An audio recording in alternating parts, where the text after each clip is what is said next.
اعوذ باللہ من الشیطان الرجیم بسم اللہ الرحمن الرحیم الم تر کیا تو نے نہیں دیکھا الی الذین ان لوگوں کی طرف اوتوا نصیبا جن کو دیا گیا کچھ حصہ من الکتابی کتاب میں سے یہودیوں کو یعنی اہل کتاب میں سے جن کو کتاب کا کچھ حصہ دیا گیا ان لوگوں کو نہیں دیکھا تو کہ یشترون الضلالہ کہ وہ گمراہی خریدتے ہیں ہمیشہ گمراہی کی باتیں کریں گے گمراہیوں کو خریدیں گے ہدایت کی طرف نہیں آئیں گے اور وَيُرِيدُونَ اور وہ یہ بھی چاہتے ہیں یہ بھی ارادہ کرتے ہیں کہ ان تضلوا السبیل تم بھی سیدھے راستے سے گمراہ ہو جاؤ خود تو وہ گمراہ ہیں ہی گمراہی کو پسند کرتے ہیں گمراہی خریدتے ہیں اور یہ بھی چاہتے ہیں کہ پوری دنیا بھی گمراہ ہو جائے واللہ اعلم باعدائکم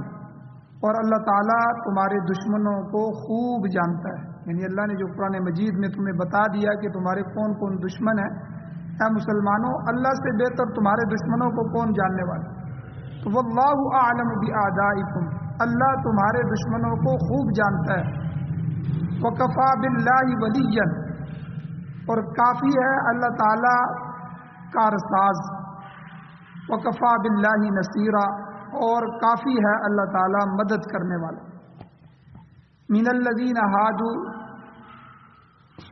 ان لوگوں میں سے جو یہودی ہوئے ان میں سے کچھ لوگ یحرفون الکلمہ وہ تبدیل کر دیتے ہیں کلمات کو عن مواضعہ ان کی جگہوں سے ان کے ٹھکانوں سے یعنی وہ اپنی کتاب کی تحریف کرتے ہیں ان کی آیتیں رد و بدل کر دیتے ہیں اور وہ یقولون کہتے ہیں سمعنا وعصینا ہم نے سن لیا ہے لیکن ہم نے ماننا نہیں ہے واسمع تو ہماری بات سن غیر مسمع لیکن تو سنا نہیں جائے گا سنایا نہیں جائے گا ہماری سننی پڑے گی ہم تو تمہاری بات نہیں سنیں گے وراعنا اور راعنا کا جو لفظ ہے لیم بالسنتہم وہ اپنی زبان کو موڑ کر بیان کرتے ہیں وطعنا فی الدین اور دین میں عیب نکالتے ہیں ولو انہم اللہ تعالیٰ کہتے ہیں کہ اگر بے شک وہ لوگ قالو یہ کہتے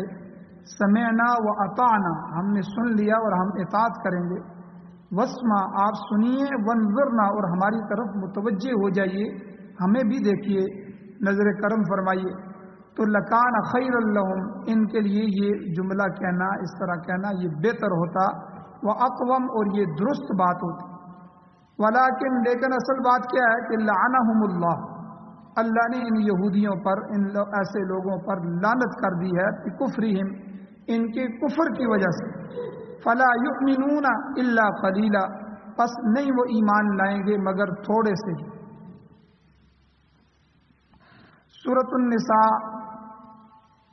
سپارہ نمبر 5 آیات نمبر 44 45 اور 46 3 آیتیں آج کے درس میں تلاوت ہوئی ہیں آپ حضرات نے ترجمہ سماعت فرمایا سب سے پہلے ربط آیات یاد رکھیے یہ جو آیتیں ہیں قرآن مجید کی ان کا مضمون آپس میں ہمیں الگ بھی نظر آ رہا ہو لیکن پیچھے سے یہ ایک تسلسل آ رہا ہوتا ہے بات کا ہر آیت کا پچھلی آیت سے ربط ہوتا ہے اور ہر صورتوں میں سے بھی ہر صورت کا دوسرے صورت کے ساتھ ربط ایک تعلق ہوتا ہے تو سب سے پہلے ربط آیات کیا ہے ان آیتوں کا گزشتہ آیتوں سے تعلق کیا ہے کہ گزشتہ آیات میں اللہ تعالیٰ نے اہل کتاب کی برائیوں کا تذکرہ کیا کہ ان کے اندر کیا کیا برائیاں پائی جاتی اس کے بعد اللہ تعالیٰ نے شروع میں وراثت کے مسائل بیان فرمائے پھر محرمات نکاح بیان فرمائے کن کن سے نکاح حرام ہے بعض رشتے وہ ہیں کہ جن سے ہمیشہ کے لیے نکاح حرام ہے ماں بہن بیٹی وغیرہ وغیرہ تفصیلاً پیچھے گزر چکے ہیں اور بعض رشتے وہ ہیں جو وقتی حرام ہیں جیسے سالی سے نکاح کرنا بیوی کی موجودگی میں ایک ہی گھر میں 2 بہنوں کو رکھنا یہ جائز نہیں ہاں اگر بیوی فوت ہو جائے یا طلاق ہو جائے تو پھر دوسری سے نکاح کیا جا سکتا ہے یہ وقتی حرام ہے تو اس کی تفصیل بھی پیچھے بیان ہوئی پھر معاشرتی مسائل اللہ تعالیٰ نے بیان فرمائے ان کی تشریف بیان فرمائی۔ اور پھر اسی کے ساتھ اگلا مضمون تھا اہل کتاب کے مال میں بخل اور علم میں بخل۔ خود بھی بخل کرتے ہیں، جس طرح مال خرچ نہیں کرتے اسی طرح علم کو بھی چھپاتے ہیں، اور پھر دوسروں کو بھی بخل کی ترغیب دیتے ہیں۔ اور اس کے بعد اللہ تعالیٰ نے نیکی کا انجام اور بدی کا انجام بیان فرمایا۔ نیک لوگ کہاں ہوں گے اور برے لوگ کہاں ہوں گے، اور قیامت کے محاسبے کا اللہ نے تذکرہ فرمایا۔ درمیان میں اللہ تعالیٰ نے خاص مناسبت سے نماز کا ذکر کر دیا کہ دیکھو نماز ایک بڑی اونچی چیز ہے، ایک بڑا اولو العزم جو ہے وہ ایک کام ہے، تو اس لیے اس کا انجام دیتے وقت خیال کرنا کوئی ایسی چیز نہ ہو جائے جو آپ کی عقل کو مختل کر دے یا آپ کے دل کو بے توجہی کی طرف لے جائے۔ نماز میں یہ دو چیزیں ہی ہوتی ہے جو خشوع اور خضوع پیدا کرتی ہیں، انسان کی عقل درست ہو اور وہ سوچ رہا ہو، سمجھ رہا ہو کہ میں کیا کر رہا ہوں، کتنی رکعتیں پڑھ رہا ہوں، کون سی رکعتیں پڑھ رہا ہوں، کس کے لیے پڑھ رہا ہوں۔ عقل کا حاضر ہونا بھی ضروری ہے اور دل کا متوجہ ہونا بھی ضروری ہے، دل غافل نہ ہو، دل دوسری طرف متوجہ نہ ہو۔ تو نشہ جو ہے، نشے کی حالت میں جو ہے انسان کی عقل بھی ضائع ہو جاتی ہے، دل بھی غافل ہو جاتا ہے۔ اس لیے نشے کی حالت میں اور جنابت کی حالت میں اللہ تعالیٰ نے پچھلے دروس میں منع فرما دیا کہ نماز کے قریب بھی نہ جاؤ۔ یا ایھا الذین آمنوا لا تقربوا الصلاۃ وانتم سکارا، اے ایمان والو نماز کے قریب بھی نہ جاؤ اس حالت میں کہ تم نشے میں۔ اور پھر ولا جنوباً آگے فرمایا، نہ جنابت کی حالت میں نماز کے قریب جاؤ۔ جنابت میں بھی انسان ناپاک ہو جاتا ہے، تو ناپاکی کی حالت میں میرے دربار میں مت آؤ، میرے کلام کو مت چھوؤ۔ تو اسی لیے جنابت کی حالت میں چاہے احتلام ہو جائے، چاہے میاں بیوی کی صحبت ہو، چاہے کسی طرح بھی، تو اس صورت میں آدمی مسجد میں داخل نہیں ہو سکتا، نماز نہیں پڑھ سکتا، قرآن مجید کی تلاوت نہیں کر سکتا، قرآن کو چھو نہیں سکتا۔ اور اگر عمرے پہ گیا ہوا ہے تو عورت کے مخصوص ایام شروع ہو گئے ہیں تو وہ بیت اللہ میں داخل نہیں ہو سکتی، طواف نہیں کر سکتی عمرے کا۔ تو یعنی یہ ساری چیزیں پاکی اور طہارت کو چاہتی ہیں۔ اسی لیے تو نماز کی شرائط میں سے ہے کپڑے بھی پاک ہوں، بدن بھی پاک ہو، جس جگہ کھڑا ہے وہ جگہ بھی پاک ہو، تو یہ طہارت ہے۔ تو اللہ تعالیٰ نے اسی خاص مناسبت سے نماز کا ذکر کیا، اور نشے اور جنابت کی حالت میں فرمایا کہ نماز کے قریب بھی نہ جاؤ۔ پھر اللہ تعالیٰ نے ہر علاقے میں پانی تو نہیں ہوتا، پانی ہر علاقے میں ایک جیسا نہیں ہوتا۔ کل بھی میں نے بتایا تھا کہ ہمیں احساس اس لیے نہیں ہے کہ ہمارے ہاں وافر پانی ہر وقت مل جاتا ہے۔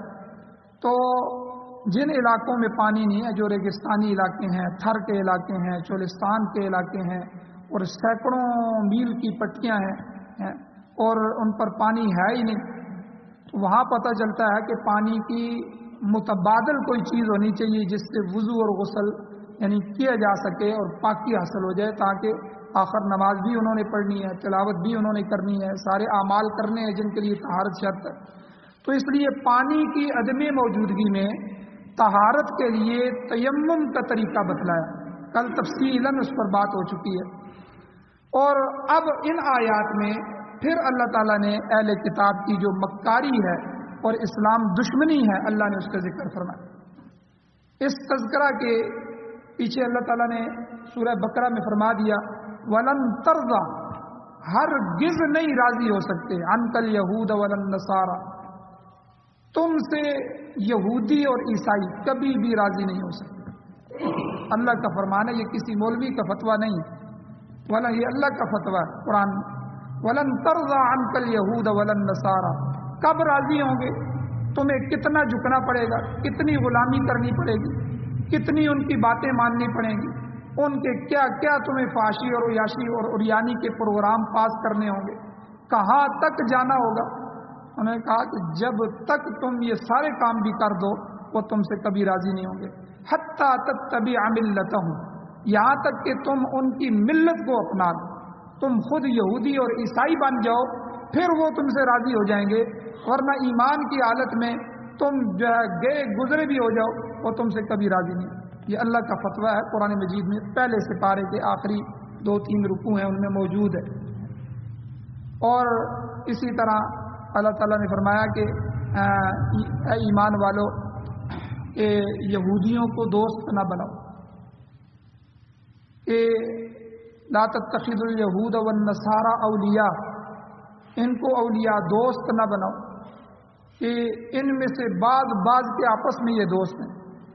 اور اللہ نے آگے پھر فتویٰ دے دیا وَمَن يَتَوَلَّهُم مِّنكُمْ فَإِنَّهُ مِنْهُمْ، جو تم میں سے ان کے ساتھ دوستی کرے گا وہ انہی میں سے ہوگا. یہ کسی مولوی کا فتویٰ نہیں ہے، 7ویں سپارے میں اٹھائیں، قرآن کی آیت پڑھیں، اللہ تعالیٰ نے سختی سے حضور کو منع فرمایا یا ایھا الذین آمنوا لا تتخذوا الیہود والنصارى اولیاء، ان سے دوستی کی پینگیں نہ چڑھاؤ. اللہ کی ذات کو چھوڑ کے ان سے امیدیں وابستہ رکھتے ہو. ہمارا ملک اللہ نہیں چلا سکتا. کون سی چیز ہے دنیا میں جو اللہ نے نہیں چلائی؟ کیسے کیسے حالات سے لوگوں کو نہیں نکالا، اور تم انہی سے جا کے ہاتھ باندھ کے کھڑے ہو جاتے ہو. ہمارے ملک کے حالات آ گئے ہیں، ہمارے عوام کے حالات آ گئے ہیں، اور ہمیں علماء کو سمجھاتے ہو کہ سود کے بغیر ہمارا ملک نہیں چل سکتا، ان سے دوستیوں کے بغیر ہمارا ملک نہیں چل سکتا. وہ تمہارے نبی علیہ السلام کے کارٹون چھاپتے ہیں، تم اتنا بھی احتجاج نہیں کر سکتے کہ فرانس کے سفیر کو ملک سے نکال دو، کہ ہمارے سفارتی تعلقات خراب ہو جائیں گے تو ہمارے ملک کا بیڑا غرق ہو جائے. ایسے ملک کو کیا کریں گے کہ جس میں نبی علیہ السلام کی عزت ہی محفوظ نہ ہو؟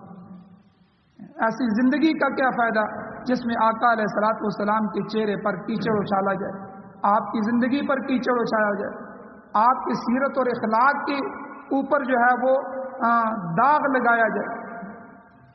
یہ سب کچھ ہمارے ملکوں میں نہیں ہو رہا، اسلامی ممالک، اور وہ خود آ کے کر رہے ہیں، اپنے نمائندے بھیج رہے ہیں جو آ کے وہاں ہر سیٹ پہ ان کا نمائندہ بیٹھا ہوا یہاں، شکل میں وہ ہمارے اپنے ہیں اور وردہ اور کاشتہ جو ہیں وہ انہی کے ہیں. تو اس لیے لوگوں، جب تک اللہ کی طرف متوجہ نہیں ہوگے تمہارے مسائل حل نہیں ہوں گے، کبھی بھی حل نہیں ہوں گے. قرآن و سنت سے بڑا دستور کیا ہے؟ قرآن و سنت سے بڑا نظام کیا ہے جس نے پوری دنیا میں ہلچل مچا دی؟ قرآن مجید آیا تو لوگوں کے کیا حالات تھے؟ ان کو تو کھانے پینے کا نہیں پتا تھا، کیسے معاشرے میں قرآن اترا. پھر جب وہ لوگ تیار ہوئے تو پوری دنیا نے دیکھا کہ ان جیسے لوگ دنیا میں نہیں.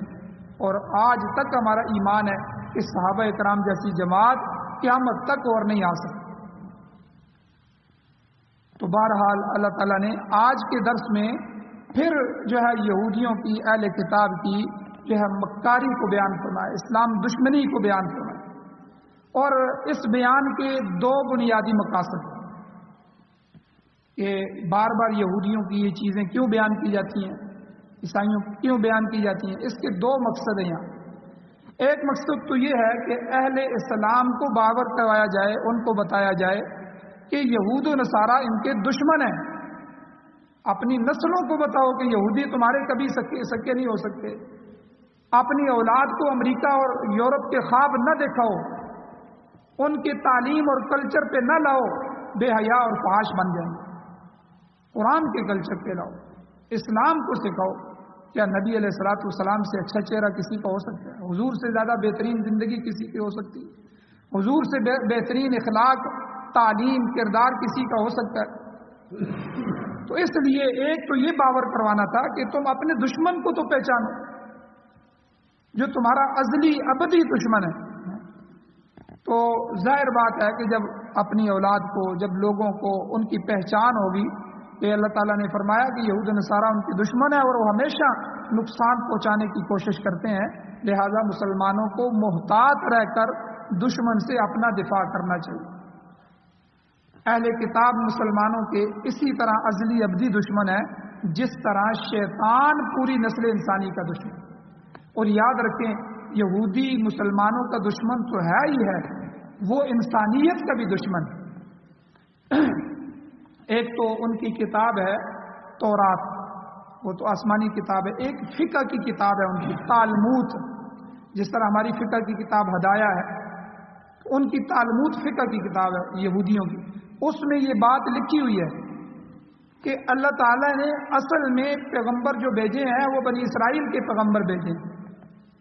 اور اصل جو دنیا میں اولادیں ہیں وہ بنی اسرائیل کی اولادیں ہیں، ہم ہی ہیں اصل جو انسان بنائے گئے ہیں، اور دنیا جن کے لیے ہے، آخرت بھی ہمارے لیے۔ تو باقی یہ انسان کیا ہے؟ تو ان کے بارے میں ان کا یہ مسئلہ لکھا ہوا ہے کہ یہ انسان نہیں ہے، یہ جانور ہیں۔ ان کو انسانی شکل میں اس لیے بنایا گیا ہے کہ ہم یہودی ان سے خدمت میں، یہ ہمارے کام آئیں، ہم ان پہ ایکسپیریمنٹ کریں، ان پہ تجربات کریں، ہم چاہیں تو ان کو قتل کر دیں، ہم چاہیں تو ان کو فاقوں پہ لے آئیں۔ تو یہ تو جانور ہیں سارے، یہ تو ان کی کتابوں میں لکھا ہوا ہے۔ اور قرآن مجید میں ان کے جو نخرے ہیں وہ بھی بتائے ہیں کتنے کسی جگہ انہوں نے کہا لن تمسنا النار الا ایاما معدودات، ہمیں تو آگ چھوئے گی نہیں۔ کسی جگہ کہا نحن ابناء اللہ واحباؤہ، ہم تو اللہ کے بیٹے ہیں۔ کتنی قرآن پاک نے ان کے جو ہے وہ جملے اور دعوے ذکر کیے ہیں۔ کسی جگہ کہا کہ ہمارے جو ہے ابراہیم علیہ الصلوۃ والسلام جو جد امجد ہیں وہ جہنم کے کنارے کھڑے ہوں گے، کسی بھی ختنے والے یہودی کو وہ جہنم میں گرنے نہیں دیں گے۔ تو یہ ان کی کتابوں میں لکھا ہوا، یہ ان کے دعوے ہیں۔ اسی لیے آج پوری دنیا کو وہ تباہ کرنے پہ تلے، لیکن ہم ہیں کہ اس کو سمجھ نہیں پا رہے۔ اور یہ ان آیات میں اللہ تعالیٰ گویا کہ یہ آیات چیخ چیخ کے ہمیں بتا رہی ہیں کہ اپنے رخ کو، اپنے قبلے کو درست کرو، اپنے معاملات کو درست کرو، اپنے دشمن کو پہچانو۔ لہذا مسلمان کو محتاط رہنا چاہیے۔ اور اللہ تعالیٰ نے جس طرح شیطان سے بچنے کے لیے بار بار اس کے شر سے محفوظ رہنے کی تلقین کی ہے، اسی طرح یہود اور نصارہ کے شر سے بچنے کی بھی تلقین کی ہے۔ اعوذ باللہ من الشیطان الرجیم، برا خواب آئے تو یہ پڑھ لو، کسی برائی میں پھنس جاؤ تو اعوذ باللہ پڑھ لو، کوئی اور معاملہ کیا ہے؟ یہ کیا ہے؟ یہ سارا تعوذ جو ہے یہ شیطان سے پناہ مانگنا ہے۔ اے اللہ اس مردود سے ہمیں بچا کے رکھ، اپنی پناہ میں لے آ، اس سے بچا۔ اور قل اعوذ برب الفلق، قل اعوذ برب الناس میں جتنی بھی صورتیں ہیں ان صورتوں میں پناہ سکھائی گئی، اللہ تعالیٰ کی چھتری کے نیچے آنے کا حکم دیا گیا۔ تو اسی طرح یہود و نصارہ کی جو ہے اس کا دشمن کی پہچان کروانے کے لیے اللہ نے ان آیات میں ان کو بیان فرمایا۔ اور دوسرا مقصد کیا ہے اہل کتاب کے تذکرے کا، کہ اہل اسلام جو ہیں مسلمان، یہود و نصارہ میں جو پائی جانے والی بیماریاں ہیں، بار بار اللہ ان کی بیماری کو ذکر کرتے ہیں، یہاں بھی اللہ ذکر کر رہے ہیں۔ تو ان بیماریوں میں ایک تو بخل ہے، ابھی پیچھے گزرا ہے کہ وہ علم میں بھی بخل کرتے تھے۔ حضور کی سچی صفات جب لوگ ان سے پوچھنے کے لیے آتے تھے کہ بھائی ہم نبی آخر الزمان کا انتظار کر رہے تھے، یہاں بیٹھے ہوئے تھے آ کے، تو ابھی یہ انہوں نے دعویٰ کر دیا ہے حضرت محمد صلی اللہ علیہ وسلم نے نبوت کا، تو کیا وہ یہ وہی نبی ہیں؟ آپ ذرا وہ نشانیاں تو دیکھیں جو تورات میں لکھی ہوں۔ کہتے تھے یہ وہ نبی نہیں ہے، یہ جھوٹا نبی ہے، وہ اور نبی ہے جو آئے گا۔ اب دیکھیں بخل کر دیا، اصل علم جو تورات کا تھا جس کے یہ ضامن تھے اس کو بھی چھپایا، بخل کیا۔ اور حضور کی صفات جو ہے، کئی لوگ، دو قسم کے لوگ ہر معاشرے میں ہوتے ہیں جو اپنے دین سے، ایک تو جاہل ہوتے ہیں جن کو تو پتہ ہی نہیں ہوتا اپنے دین کا، اور ایک عالم قسم کے لوگ ہوتے ہیں جو مخصوص عالم تو نہیں ہوتے لیکن وہ اپنی کتابیں پڑھتے رہتے ہیں، اپنے علماء کے ساتھ اٹھتے بیٹھتے رہتے ہیں، ان کو بہت ساری باتوں کا علم ہوتا ہے۔ انہوں نے دونوں کو گمراہ کرنے کے لیے دو الگ طریقے اختیار کیے۔ جو جاہل آگے پوچھتا، ان کو پتہ تھا اس نے تو کتاب پڑھی نہیں ہے، تو اس کو کہتے بھئی یہ وہ صفات نہیں ہے، یہ وہ نبی نہیں ہے، وہ اسی پہ مطمئن ہو کے چلا جاتا۔ یہ ہمارے بڑے علماء بیٹھے ہوئے ہیں، یہ پہچانیں گے، ہمیں بتائیں گے تو ہم ایمان لے آئیں گے، پہلے سے ہی بیٹھے ہوئے ہیں۔ اور جو پڑھے لکھے آتے وہ کہتے یار دیکھو آپ دیکھ کے بتاؤ، جو نشانیاں ہم آپ سے سنتے رہتے تھے، تو اس میں پھر یہ تحریف کرتے تھے، اپنی کتاب کو بدل دیتے، جملے بدل دیے۔ اسی جگہ حضور کا تذکرہ اللہ تعالیٰ نے فرمایا کہ آپ کی آنکھیں ایسی ہوں گی، انہوں نے بدل کے اس طرح کر نہیں، وہ کالی نہیں ہوں گی، شیلی ہوں گی۔ حضور کے بال گنگریالے ہوں گے، انہوں نے لکھ دیا نہیں، سیدھے بال ہوں۔ یعنی ہر صفت کو بدل دیا، تحریف اپنی کتابوں میں رد و بدل کر دیا، تورات کو اللہ کی کتاب کو بدل دیا، اس کے الفاظ کو بدل دیا۔ تو یہ بخل کی بیماری بھی ان کے اندر تھی۔ پھر حسد، دنیا میں سب سے بڑا حاسد جو ہے وہ یہودی۔ آج ہم جو ہے ان کی تسلیم کرنے کی بات کر رہے ہیں کہ اسرائیل کو تسلیم کرو، اسرائیل کو تسلیم کرو، اور حکمران چھپ چھپ کے مل رہے ہیں۔ کوئی کیا کر رہا ہے اندر کھاتے، کوئی کیا کر رہا ہے، عوام کو پتہ ہی نہیں ہے۔ اور عرب ممالک میں سے جنہوں نے ان کو تسلیم کر لیا ہے، اب جب وہ اسرائیل کا دورہ کرتے ہیں یا وہ لوگ آتے ہیں تو ظاہر بات ہے جس ملک کا سربراہ آئے یا جس کے لیے جائیں تو وہاں اس کا ترانہ، قومی ترانہ بجتا ہے، جو قومی ترانہ قوم کا ہوتا ہے۔ اب اسرائیل کا جو قومی ترانہ ہے اس میں واضح لکھا ہوا ہے کہ یہ جتنے بھی مدینہ تک کی زمینیں ہیں اور یہ عرب ہے، جزیرہ عرب ہے، یہ ہمارا ہے، ہم چھین کے لیں گے، یہ ہمارا حق ہے، اور اس طرح کی باتیں جو ہے ان کے ترانے میں شامل ہیں۔ وہ اپنے بچوں کو پڑھاتے ہیں، اور یہ بیرہ روم ہمارا ہے، یہ دیکھو موسیٰ علیہ السلام کے ساتھ ہم کہاں کہاں تھے، آج ہمیں پوری دنیا سے یہ مسلمانوں کے نبی نے نکالا، پھر ان کے خلیفہ حضرت عمر نے ہم کو نکال دیا۔ جب سے ان لوگوں نے ہمیں دنیا سے نکالا ہے اور اس وقت سے ہمیں دنیا میں کوئی پناہ نہیں ملی ہے، آج ہم نے چھوٹا سا ملک لیا ہے جو ہے وہ بھی کھینچ کے غصب کر کے مسلمانوں کا حق لے کے، تو ہم نے ان علاقوں کو لینا ہے، یہ ہمارے علاقے۔ اب یہ سارے مسلمان تنتر بن کے نیچے کھڑے ہوتے ہیں اور ان کا قومی ترانہ بج رہا ہوتا ہے اور یہ ادب کے ساتھ اس کو سلامی پیش کر رہے ہیں۔ کتنی ذلت کی بات ہے، وہ تمہارے نبی کی بات کر رہے ہیں، تمہارے مدینہ اور مکہ کی بات کر رہے ہیں اور تمہارے علاقے چھیننے کی بات کر رہے ہیں اور تم اس کے احترام میں کھڑے ہو جاتے۔ تو ایسی حالت ہوگی ہمارے حکمرانوں کی اور مسلمانوں کی۔ تو بہرحال اللہ تعالیٰ نے یہ بخل کی، حسد کی بیماری ان کے اندر ہے، تحریف کی بیماری ان کے اندر ہے۔ الحمدللہ اللہ تعالیٰ نے قرآن مجید کی حفاظت کا ذمہ خود لیا ہے کہ اس کی میں خود حفاظت کروں گا۔ پچھلی کتابوں کی طرح میں ان کی ذمہ داری علماء کو یا ان کے بڑے لوگوں کو نہیں دوں گا جنہوں نے تحریف کی۔ اور قرآن مجید میں الحمدللہ آج تک کوئی تبدیلی نہیں کی گئی، نہ کسی کی جرت ہوئی ہے، نہ قوم نے کبھی قبول کیا ہے۔ ہر طرح کی کوششیں ہوئی ہیں لیکن کسی نے قرآن کے ایک لفظ کو بھی بدلنے نہیں دیا۔ ہاں یہ ہوا ہے کہ معنی میں تبدیلیاں کر کے کوئی مرزائی بن گیا، کوئی کیا بن گیا، کوئی کیا بن گیا، انہوں نے معنی کے اندر تحریف کی ہے۔ تحریف لفظی نہیں ہوئی ہے، تحریف معنوی ہوئی ہے۔ اسی لیے ہم اس بات پہ زور دیتے ہیں کہ قرآن پاک کی تفسیر میں ہم وہی معنی لیں گے جو معنی لفظ کے ساتھ چلتا چلتا صحابہ سے، حضور نے صحابہ کو سکھایا اور صحابہ سے چلتا چلتا ہم تک پہنچا ہے، جو ہے وہی معنی بھی ہم بولیں گے۔ لفظ اور معنی دونوں کا نام قرآن ہے، خالی لفظ کا نام قرآن نہیں ہے، اس کا معنی و مفہوم بھی وہی لیں گے جو حضور نے بتایا۔ اب دیکھیں اگر عربی زبان ہے، عربی کے اندر میں نے پہلے بھی کئی دفعہ بتایا ایک ایک لفظ کے کئی معنی ہوتے ہیں۔ جس طرح مرزائی ہیں وہ مرزائی معنی بدلتے ہیں کہ خاتم النبیین۔ اب ختم کا ایک معنی ہوتا ہے ختم اللہ علی قلوبہم، اللہ نے ان کے دلوں پر مہر لگا دی۔ ختم انگوٹھی کو بھی کہتے ہیں خاتم عربی میں۔ اور ختم کا معنی ہوتا ہے اختتام، آخری، بالکل آخری کے بعد کوئی بھی نہیں ہے۔ تو یہاں خاتم کا جو معنی ہے، اگرچہ اس لفظ کے کئی معنی ہیں اس کی اہل لغت میں، لغوی معنی زبان میں، عربی زبان میں، لیکن یہاں کون سا معنی مراد لیا جائے گا؟ وہی معنی مراد لیں گے خاتم النبیین کا جو صحابہ سے چلا۔ اب اس میں معنی میں تحریف ہوئی ہے۔ ہم کہتے ہیں کہ صحابہ سے یہی معنی چلا آ رہا ہے کہ حضور خاتم النبیین ہے۔ کیا مطلب کہ نبیوں کے سلسلے کو ختم کرنے والے۔ اب حضور آخری نبی ہیں اور آخری نبی ہونے کے ناطے اب حضور کے بعد کوئی اور نبی نہیں آئے، یہ ہمارا عقیدہ ہے۔ لیکن مرزائی کہتے ہیں کہ نہیں، خاتم النبیین کا معنی یہ ہے کہ حضور نبیوں پر مہر لگانے والے ہیں۔ پہلے تک تو نبوت ڈائریکٹ آئی ہے، اللہ تعالیٰ نے بھیجی ہے۔ اب حضور جو نبی ہیں، یہ نبی جس نبی پر مہر لگائیں گے وہ نبی بنتا جائے۔ اسی لیے انہوں نے ذلی اور بروزی یہ اصطلاحیں قائم کی ہیں کہ ذل کہتے ہیں سائے کو، کہ ہم بھی کہتے ہیں کہ حضور آخری نبی ہیں۔ کئی جگہ جب پھنس جاتے ہیں مرزائی تو یہ کہتے ہیں ہم بھی کہتے ہیں آخری نبی ہیں، لیکن مرزا جو نبی تھا وہ حضور کی نبوت کے چھاؤں تھا، اس کا سایہ تھا۔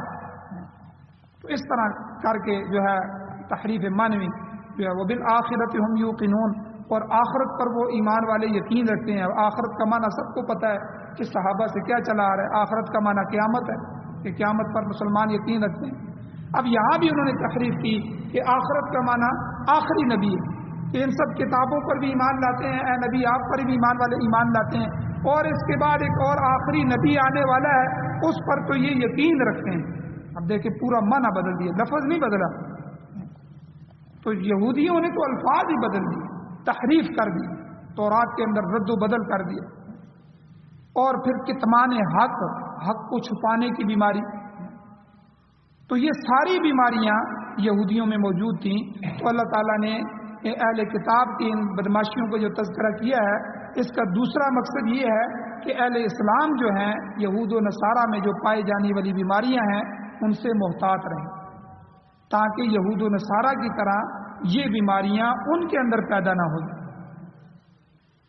اور حضور علیہ السلام نے حدیث میں بتایا بھی، یہ پیدا بھی ہوں گی کہ میری یہ امت قرب قیامت میں ایسا زمانہ بھی آئے گا کہ یہ یہودیوں کے پیچھے قدم بقدم ملا کے چلیں، بلکہ حضور نے یہاں تک بھی فرمایا اگر کسی غار میں کوئی یہودی داخل ہوگا گو کی طرح تو یہ بھی پیچھے اس کے داخل ہوں، اور ان کے اندر 72 فرقے تھے اور ان کے اندر 73 فرقے ہوں گے، یعنی تفرقہ ڈال لیں گے، کوئی ایک ایک مسئلے کو الگ کر دے گا، کوئی پچھلی امت سے کٹ جائے گا، پہلے لوگوں کو برا بلا کہیں گے، صحابہ تابعین تبع تابعین کو، اور ان کے علم کو جو ہے برا کہیں گے، اور اپنی تحقیقات کو ان پر دین کہیں گے۔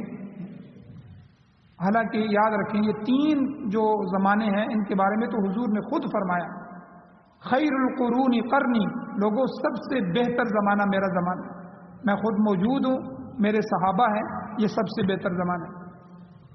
ثم الذین یلونہم، پھر وہ بہتر زمانہ ہے جو ان سے ملا ہوا ہے، دوسرا قرن تابعین کا جو صحابہ کے شاگرد تھے۔ ثم الذین یلونہم، پھر تیسرا وہ بہترین زمانہ ہے، خیر کا زمانہ ہے کہ جو ان سے ملا ہوا ہے، تبع تابعین، جو تابعین کے شاگرد تھے، یہ مخلص لوگ تھے، نیک لوگ تھے، انہی میں یہ سارے لوگ آئے ہیں، چاروں کے چاروں فقہا کے امام ہیں، اسی طرح محدثین جو آئے ہیں، بخاری مسلم ترمذی، یہ حضرات جو انہی پہلے جو 2-2.5 صدیوں میں لوگ آئے ہیں، تو یہ تینوں کی تینوں زمانے ہیں، کیونکہ حضور کا زمانہ جو ہے وہ صحابہ کا وہ 110 سال تک جو ہے بعد میں رہا، آخری صحابی جو ہیں وہ فوت ہوئے ہیں، اس کے بعد پھر ان کے شاگردوں کا زمانہ تھا، پھر یہ فقہا، اور پھر اسی طرح اس کے بعد محدثین آئے، ٹھیک ہے، اور یہ سارے کے سارے لوگ اپنی اپنی محنت کی انہوں نے، اور یہ سارے دین کو جمع کیا۔ تو اب یہ جو لوگ بھی ان سے کٹ جائے گا تو ظاہر بات ہے کہ اس کی تحقیق، نفس کی تحقیق تو ہو سکتی ہے، ظاہر بات ہے پہلے لوگ جو اگر دین کو نہیں سمجھے ہیں تو پھر ہم کس طرح سمجھیں، جو اپنے بڑوں پر اعتماد نہ کرے۔ تو اس لیے یہ آئے گا، حضور علیہ السلام نے فرمایا کہ آہستہ آہستہ آہستہ آہستہ یہ، اور صحابہ کے زمانے میں ہی یہ فرق شروع ہو گئے تھے، یہ جو مسلمہ کذاب تھا سب سے پہلے نبوت کا دعویٰ، بلکہ حضور کے زمانے میں ہی جو ہے کئی جھوٹے نبی، 2 کے 3 4 جھوٹے نبی، ایک عورت بھی تھی، تو یہ نبوت شروع ہو گئی تھی، اور اسی طرح پھر بعد میں دوسرے معاملات بھی شروع ہوتے گئے، اور آہستہ آہستہ آج امت کی حالت دیکھیں۔ تو بہرحال اللہ تعالیٰ نے یہاں یہودیوں کی جو تذکرے فرمائے ہیں، تو اس کے بنیادی مقصد 2 ہیں، ایک تو یہ کہ مسلمان یہودیوں سے محتاط رہیں، ان کی باتوں کو تسلیم نہ کریں، ان کو اپنا سگا نہ سمجھیں، وہ ان کے دشمن ہیں، ان کو دشمن رہنے دیں، دشمن سمجھیں، جس طرح شیطان کے شر سے بچتے ہیں ان کے شر سے بچنے کی کوشش کریں۔ دوسرا مقصد یہ ہے کہ اہل اسلام جو ہے یہود و نصارہ میں پائی جانے والی جو بیماریاں ہیں، بخل ہے، حسد ہے، تحریف، کتاب کی تحریف ہے، رد و بدل کرنا اور کتمان حق وغیرہ، ان سے محتاط رہیں، کہیں ایسا نہ ہو کہ یہ بیماریاں ان کے اندر داخل ہو جائیں۔ اللہ تعالیٰ سے دعا ہے اللہ ہمیں عمل کی توفیق عطا فرمائے، آمین۔ الحمدللہ رب العالمین والعاقبۃ للمتقین والصلاۃ والسلام علی رسولہ النبی الامی الکریم۔ یا اللہ ہماری کمیوں کو تہیوں کو معاف فرمائیے، درگزر فرمائیے، صغیرہ کبیرہ گناہوں کو معاف فرمائیے۔ یا اللہ حضور علیہ الصلوۃ والسلام سے، اہل بیت سے، صحابہ کرام سے، تابعین تبع تابعین، اولیاء اللہ، علماء کرام کی محبت نصیب فرمائیے، ان حضرات کے نقش قدم پر چلنا مقدر فرمائیے، نصیب فرمائیے۔ یا اللہ شیطان کے شر سے حفاظت فرمائیے، یہود و نصارہ اور ہنود جو ہیں، ہندو جو ہیں، ان کے شر سے حفاظت فرمائیے۔ یا اللہ کفر، نفاق، یا اللہ ہر طرح کی بے حیائی، فحاشی اور یعنی اور یا اللہ نافرمانیوں سے ہمیں محفوظ فرمائیے. یا اللہ قرآن و سنت کو اپنا مقتدا اور رہبر بنانے کی توفیق عطا فرمائیے. یا اللہ قرآن و سنت کو بطور آئین، بطور دستور، بطور ضابطۂ حیات ہمارے مقدر فرمائیے. پاکستان سمیت پوری دنیا میں قرآن و سنت کا نظام نصیب فرمائیے. امارت اسلامیہ شریعہ خلافت راشدہ کا قیام نصیب فرمائیے. جو حضرات بیمار ہیں اللہ ان کو شفا عطا فرمائیے. جو پریشان حال ہیں ان کی پریشانیوں کو دور فرمائیے. جو حضرات ایمان کی حالت سے اس دنیا سے جا چکے ہیں یا اللہ ان سب کی بخشش فرمائیے. صلی اللہ تعالی علی خیر خلقہ محمد وآلہ وأہل بیتہ وازواجہ وعترتہ اجمعین برحمتک یا ارحم